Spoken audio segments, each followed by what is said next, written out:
পাশে পাট শাক বসিয়ে দিয়েছি। অল্প একটু হয়ে যাবে।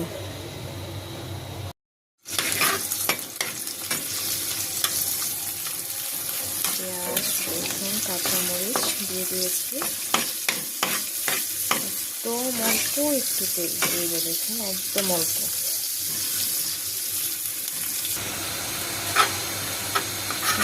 শাকগুলো দিয়ে দিয়েছি।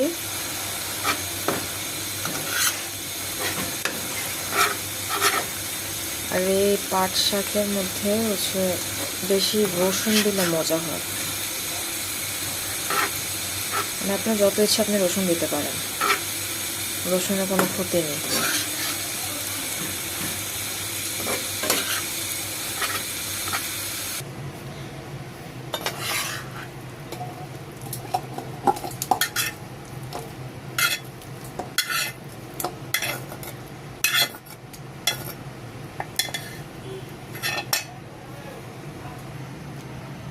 একদম গরম ধোয়া ওরা শাক।